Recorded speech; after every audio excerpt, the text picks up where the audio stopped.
جسم جو ہے یہ نظر آتا ہے، جو روح ہوتی ہے یہ نظر نہیں آتی۔ سوال یہ ہے جب روح نظر نہیں آتی پھر ہم روح کو مانتے کیوں ہیں؟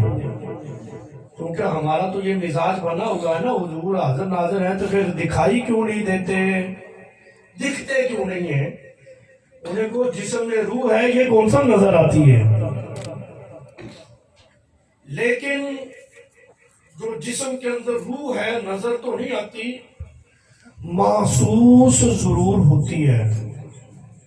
جیسے میں آپ کے سامنے بیٹھا ہوں، کلام کر رہا ہوں، حرکات و سکنات ہو رہی ہے، اس کا مطلب یہ کہ جسم کے اندر کوئی ایسی شے ہے جو اس کو حرکت دے رہی ہے، کیونکہ جب روح نکل جاتی ہے تو یہی جسم جو ہے یہ ساکن ہو جاتا ہے، اس کی حرکت ختم ہو جاتی ہے۔ اب سوال یہ ہے، یہاں تک تو ہم پہنچ گئے کہ انسان جسم اور روح کا مرکب ہے، اور روح انسان کے اندر ہے، محسوس ہوتی ہے۔ اب سوال یہ ہے کہ روح جو ہے یہ جسم کے کون سے حصے میں ہے؟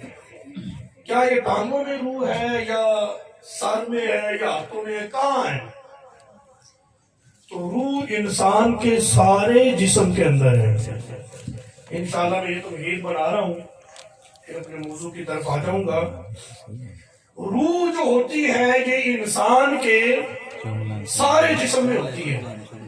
اس کی ایک مثال آپ سمجھ لیں، کانٹا پاؤں میں چبھ جائے، تکلیف پاؤں کو ہوتی ہے کہ سارے جسم کو ہوتی ہے؟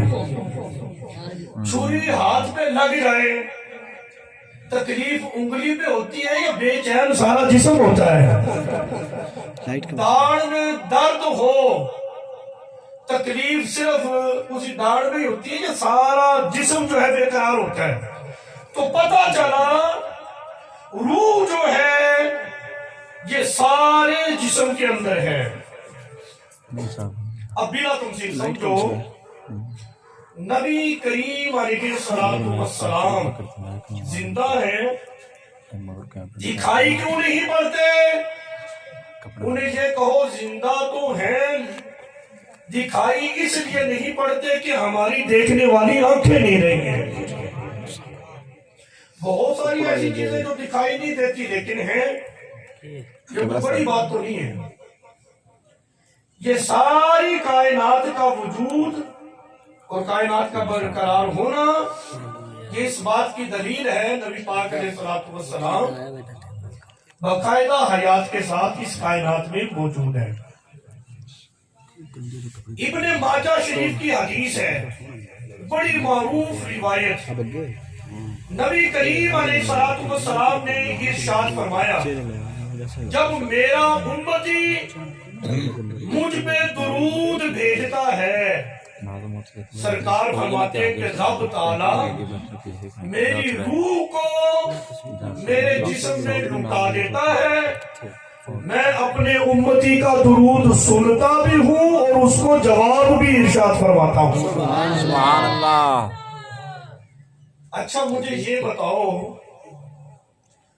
کیا کوئی لمحہ ایسا ہے جس لمحے میں حضور کی ذات پر درود نہ پڑا جا رہا ہو؟ کوئی ایسا؟ چلو انسان ہے، غفلت ہو ہی جاتی ہے، 70,000 صبح 70,000 شام کو جو حضور کے روضہ انور پر فرشتے نازل ہوتے ہیں وہ کیا کرنے آتے ہیں وہاں پہ؟ جو صبح آتے ہیں شام تک حضور کی ذات پہ درود و سلام کے نذرانے پیش کرتے ہیں، جو شام کو آتے ہیں وہ صبح تک۔ یعنی ایک لمحہ بھی ایسا نہیں جس میں درود نہ پڑا جاتا ہو، تو پتہ چل گیا کہ تو زندہ ہے واللہ، تو زندہ ہے واللہ، میری چشم عالم سے چھپ جانے والے۔ اچھا ایک علم الکلام کا ضابطہ ہے، میں کوشش کروں گا اس کو آسان کروں۔ ایک ہوتا ہے مقام علیین، ایک ہوتا ہے مقام سجین۔ چلو ہم اس کو آسان کرتے ہیں. بندہ بدکار ہو، گناہگار ہو، سیاہکار ہو، مر جائے، اس کی روح جب اس کے جسم سے نکالی جائے تو اس کی روح کو اس کے جسم سے بڑھ کر بدتر جگہ پر رکھا جاتا ہے تاکہ اس کو زیادہ تکلیف پہنچے. اگر کوئی بندہ نیکوکار ہو، متقی ہو، پرہیزگار ہو، مر جائے، اس کی روح اس کے جسم سے نکلے تو پھر اس کی روح کو یہ ضابطہ ہے، اس کے جسم سے جو افضل جگہ ہے، جو عرفہ جگہ ہے، اس جگہ پر اس کی روح کو رکھا جاتا ہے. اگر یہ بات سمجھ میں آ گئی تو مسئلہ آیات النبی صلی اللہ علیہ وسلم سمجھ آ جائے گا. گناہگار بندہ فوت ہو، اس کی روح نکالی جائے، اس کے جسم سے بڑھ کر جو بری جگہ وہاں پہ رکھی جاتی ہے. بندہ نیک ہو، متقی ہو، پرہیزگار ہو، وہ مرے، اس کی روح کو اس کے جسم سے اچھی جگہ پر رکھا جاتا ہے. اب یہ مسئلہ آپ نے بڑی توجہ کے ساتھ سننا ہے. جب نبی کریم علیہ الصلوۃ والسلام کی مبارک روح کو قبض کیا گیا، ضابطہ تو یہ تھا، نیک آدمی کی روح جب اس کے جسم سے نکلے، اس کے جسم سے افضل جگہ پر اس کو رکھا جاتا ہے. تو کائنات میں کوئی ایسی جگہ ہے ہی نہیں جو کریم آقا علیہ السلام کے مبارک جسم سے افضل ہو. گویا کہ رب نے فرمایا میرے محبوب کی روح کو میرے محبوب کے جسم میں ہی لٹا دو.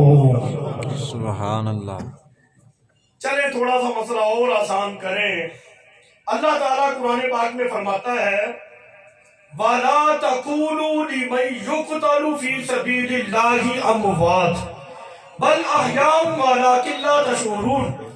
جو اللہ کی راہ میں مارے جائیں انہیں مردہ نہ کہو، وہ زندہ ہیں، بلکہ تم ان کی حیات کے بارے میں شعور نہیں رکھتے. اچھا، کچھ لمحوں کے لیے ذہن میں یہ خیال آتا ہے وہ مجاہد السلام جس کے جسم کے ٹکڑے ٹکڑے ہو گئے، شاید اللہ تعالیٰ اس کی عظمت کی وجہ سے کہہ رہا ہے کہ مردہ نہ کہو. اس کو مردہ خیال تو کیا جا سکتا ہے، لیکن اللہ تعالیٰ نے اس خیال پر، اس سوچنے پر بھی پابندی لگائی. فرمایا وَلَا تَحْسَبَنَّ الَّذِينَ قُتِلُوا فِي سَبِيلِ اللَّهِ، جو اللہ کی راہ میں قتل کیے جائیں انہیں مردہ نہ کہو، بلکہ وہ زندہ ہے اپنے رب کے ہاں اور رزق بھی دیے جاتے ہیں. لو جی، جو مسئلہ میں بتانا چاہ رہا تھا، توجہ آپ نے میری طرف رکھنی ہے، محبت سے سبحان اللہ کہنا جی. سبحان اللہ. اب سنو مسئلے کو. شہید جو ہے یہ زندہ ہے. مطلب یہ ہے، خلاصہ یہ ہے کہ جو بندہ نبی پاک علیہ السلام کے دین پر اپنی جان دے، حضور کے نام پہ مر جائے، وہ تو زندہ ہے. پھر جس نبی کے نام پہ مرا ہے اس نبی کا مقام کیا ہوگا؟ ہمارے آقا تو ہیں ان کے نام پہ مرنے والے زندہ ہیں. ممتاز حسین قادری کو دیکھ لیں، غازی علم الدین شہید رحمت اللہ علیہ کو دیکھ لیں. اور یہاں پر ایک اور اصول کی بات، انبیاء کی حیات شہداء کی حیات سے بھی افضل ہے. وجہ، جو شہداء ہوتے ہیں ان کی جو بیویاں ہوتی ہیں یہ آگے نکاح کر سکتی ہیں، ان سے نکاح ہو سکتا ہے، لیکن جو انبیاء ہوتے ہیں ان کی بیویوں کے آگے نکاح نہیں ہو سکتے، کیونکہ انبیاء کے اپنے نکاح برقرار رہتے ہیں. وہ بظاہر پردہ بھی کر جائیں پھر بھی ان کا نکاح برقرار رہتا ہے. چلیں اور بات کو آسان کریں بھی، محبت سے سبحان اللہ کو. 12 نو مرے نے تو تسی توبہ الیاذ باللہ تم جشن مناتے ہو. میں نے کہا پتہ نہیں وہ کون ہے جس کی تم بات کرتے ہو، جس کا ہم میلاد مناتے ہیں. بریلی کے امام نے فرمایا ہے تو زندہ ہے واللہ، تو زندہ ہے واللہ، میری چشم عالم سے چھپ جانے والے حضور زندہ ہے، بس ہماری نگاہوں سے چھپ گئے ہیں. یہاں پر اس مسئلے کو دیکھیں، مکاشفۃ القلوب کتاب ہے، اس میں یہ حدیث پاک موجود ہے۔ غزوہ احد ہے، نبی کریم علیہ الصلوۃ والسلام نے اپنے اصحاب، اپنے غلاموں سے فرمایا، او میرے غلاموں، اب ہم چھوٹے جہاد سے بڑے جہاد کی طرف جا رہے ہیں۔ یہ بات کو سمجھے دوبارہ، حضور نے فرمایا میرے غلاموں، ہم چھوٹے جہاد سے بڑے جہاد کی طرف جا رہے ہیں۔ صحابہ نے عرض کی یا رسول اللہ صلی اللہ علیہ وسلم، کچھ سمجھ نہیں آئی، یہ وہ جہاد ہے جس میں ہم کفار سے لڑے، جو ہم میں سے مارے گئے وہ شہید ہے، جو بچ گئے وہ غازی ہیں، کیا یہ چھوٹا جہاد ہے؟ میرے آقا نے فرمایا ہاں یہ چھوٹا جہاد ہے، اور اپنے نفس سے جہاد کرنا یہ جہاد اکبر ہے۔ اب مسئلے کو سمجھیں، جو چھوٹے جہاد میں اپنی جان رسول اللہ صلی اللہ علیہ وسلم کے نام پر رب کی بارگاہ میں پیش کر دے، جو بندہ چھوٹے جہاد میں اپنی جان رب کی بارگاہ میں قربان کرے وہ تو زندہ ہے، جو بڑے جہاد میں اپنی جان رب کی بارگاہ میں پیش کرے وہ زندہ کیوں نہیں ہے؟ قرآن پاک میں اللہ تعالیٰ فرماتا ہے اہدنا الصراط المستقیم صراط الذین انعمت علیہم، چلا ہم کو سیدھے راستے پر، راستہ ان لوگوں کا جن پر انہیں انعام فرمایا۔ اللہ رب العزت نے بڑی کرم نوازی فرمائی، انعام یافتہ جو لوگ ہیں ان کی فہرست بھی رب نے ذکر کر دی۔ فرمایا انعم اللہ علیہم من النبیین والصدیقین والشہداء والصالحین، انعام یافتہ لوگ انبیاء ہیں، صدیقین ہیں، شہداء ہیں۔ میں نے کہا یار غور تو کرو، جو تیسرے درجے پر ہے شہداء وہ تو زندہ ہیں، جو پہلے درجے پر ہیں انبیاء وہ مردہ۔ ان لوگوں کے اپنے دماغ یہ خود چلتے پھرتے مردہ ہیں، کیونکہ زندگی اور موت کا تعلق یہ نبض کی حرکت میں تو نہیں ہے، جسم میں خون کی روانی کا نام تو موت و حیات نہیں ہے، دل کی دھڑکن کا نام تو حیات نہیں ہے، بلکہ موت و حیات کا تعلق تو حضور کی محبت کا نام ہے۔ حضور کی محبت و بندہ زمین کے اوپر ہوتا بھی زندہ ہوتا ہے، وہ عاشق من و من مٹی کے نیچے چلا جائے، قرآن گواہ ہے، رب فرماتا ہے مردہ گمان بھی نہیں کرنا، اپنے رب کے ہاں زندہ ہے، رزق بھی دیے جاتے ہیں۔ اللہ تعالیٰ قرآن پاک میں ارشاد فرماتا ہے، خطاب قبلہ حضرت مولانا قاری نعیم جلالی صاحب کا ہونا ہے، میرے پاس یہ دو چار باتیں اس کے بعد قبلہ خطاب فرمائیں گے، یہ بڑی متبرک رات ہے، تو جتنا بھی وقت اللہ اور اس کے رسول کے ذکر میں گزرے۔ اللہ تعالیٰ قرآن پاک میں ارشاد فرماتا ہے محمد الرسول اللہ،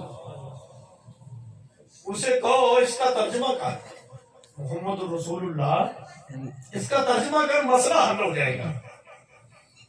کہے گا محمد صلی اللہ علیہ وسلم اللہ کے رسول ہیں، اسے کہ تو ہے نا، کہ تو تھے کہ نا، تیرا تو یہ عقیدہ ہے حضور آئے ہیں، پھر 12 ربیع الاول کو وہ تو فوت ہو گئے ہیں، 12 وفات ہے، تو ہے نا کہ تو تھے کہ ہے کیوں کہتے ہیں؟ اب یہاں پر اصول اور ضابطہ سمجھو، یہ ترجمہ بدل نہیں سکتے، ان کو پتا ہے نا جوتے پڑیں گے۔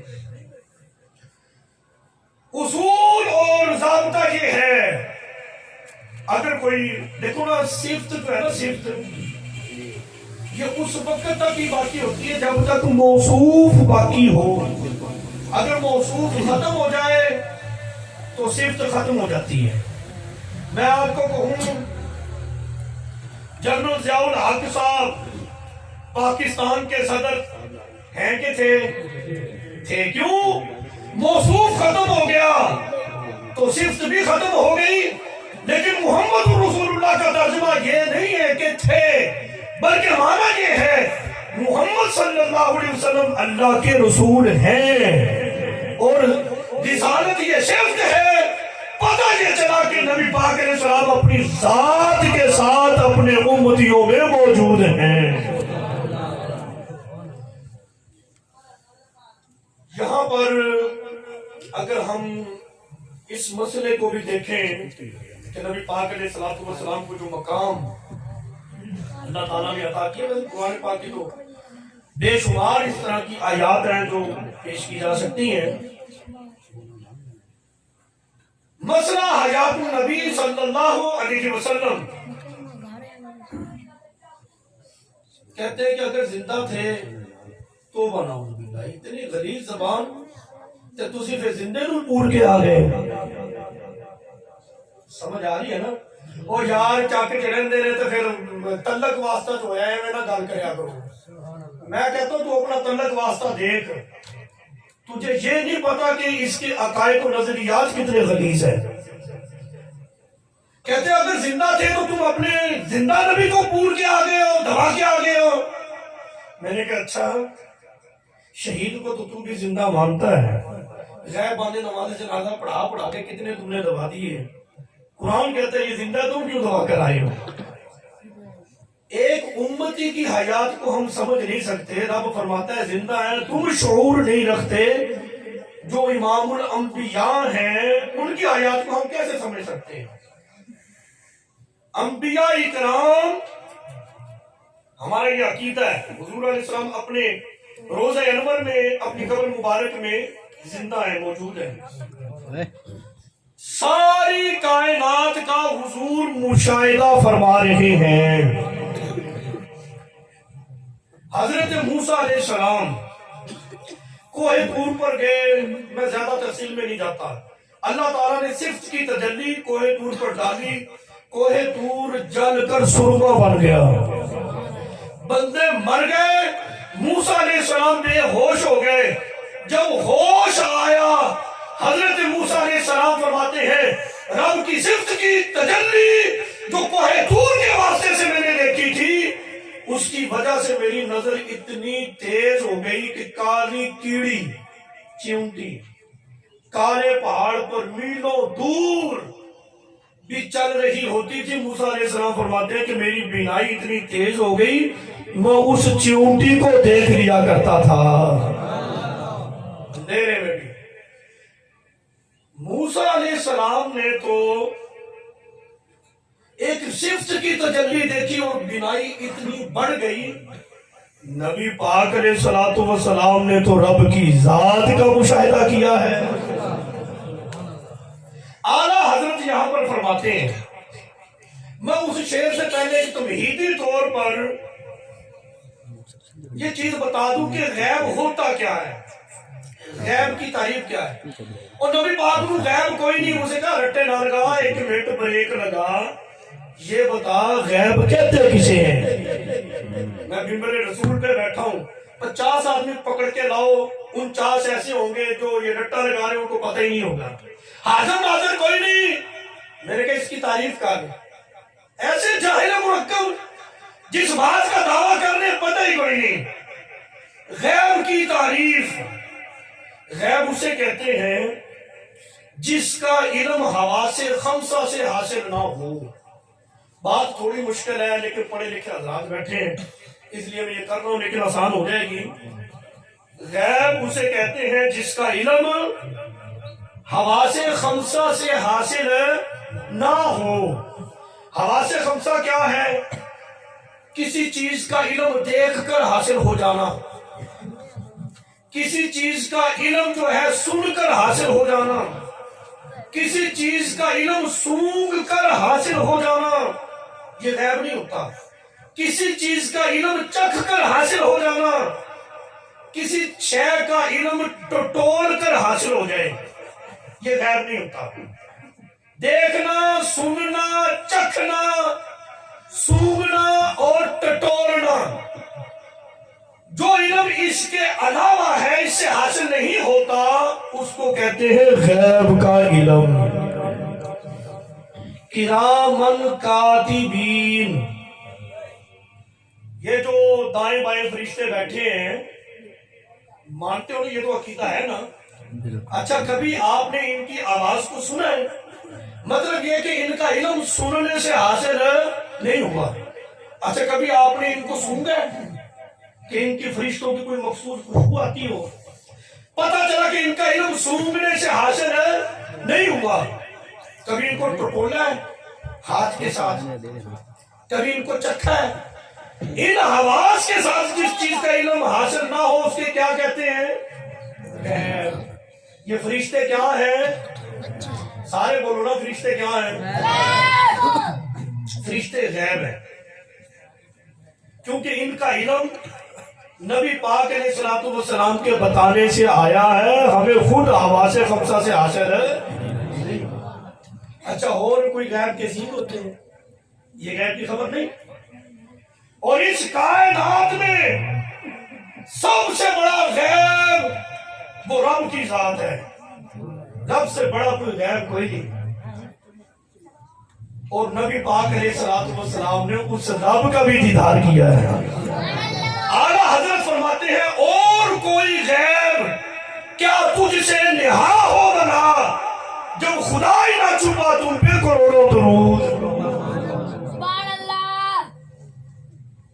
کوئی بندہ ایم فل ہو، پی ایچ ڈی ہو، اس کے بعد اس کے پاس بندہ جو ہے جمع تفریق کا سوال لے آئے ریاضی کا، ماسٹر صاحب اس نے تو مجھ سے ہونا ہی ہے کہ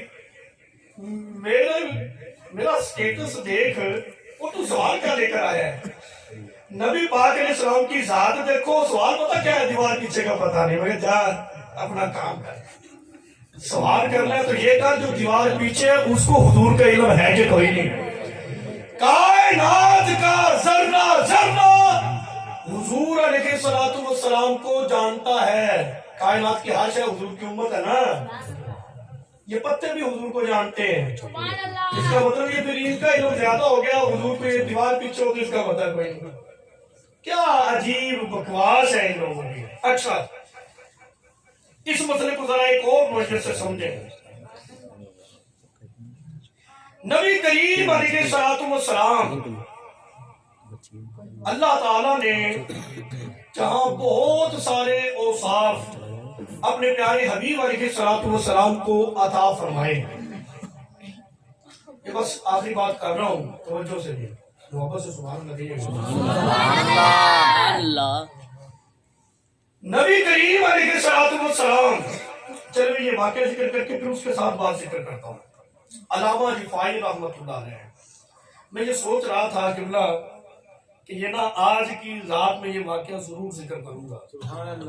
علامہ رفاعی رحمۃ اللہ علیہ نبی پاک علیہ الصلوۃ والسلام کے روزہ انور پر حاضر ہوئے، حاضری دی، عرض کی یا رسول اللہ صلی اللہ علیہ وسلم، پہلے تو میری روح جو ہے وہ آپ کے روزہ پر حاضر ہوتی تھی، آج میں بھی حاضر ہوں، میرا جسم بھی حاضر ہے، روح بھی حاضر ہے، جسم اور روح دونوں ہی آ گئے ہیں، لیکن درخواست عرض یہ ہے یا رسول اللہ صلی اللہ علیہ وسلم اپنا مبارک ہاتھ عطا فرما دے، میں نے بوسہ دینا ہے۔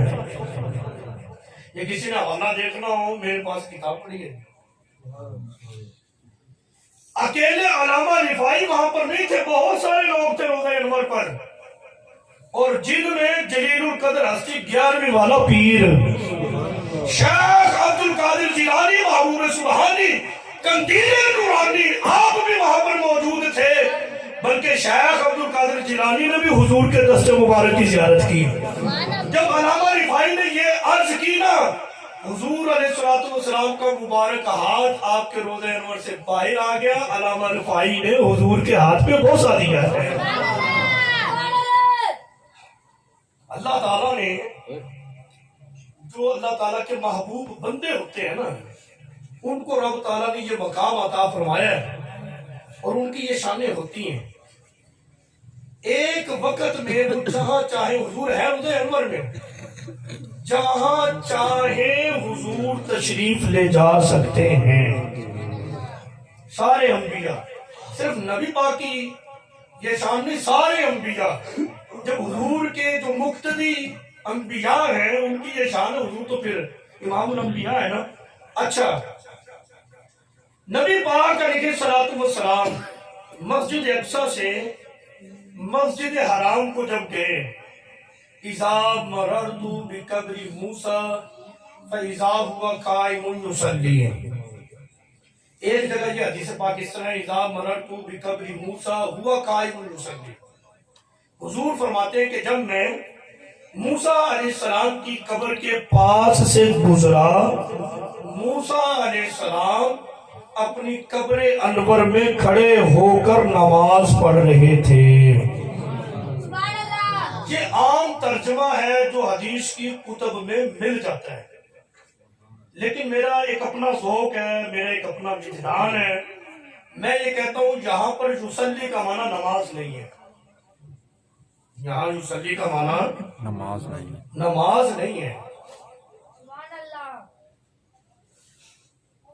یصلی اس کا جو مادہ ہے، حروف اصلیہ ہے، یہی مادہ قرآن میں استعمال ہوا ہے، اور وہاں معنی اس کا درود و سلام ہے۔ ان اللہ و ملائکتہ یصلون علی النبی، کیا ترجمہ ہے؟ اللہ اور اس کے فرشتے نبی پاک پر نماز پڑھتے ہیں۔ یصلون کا کیا معنی کرتے ہو یہاں پہ؟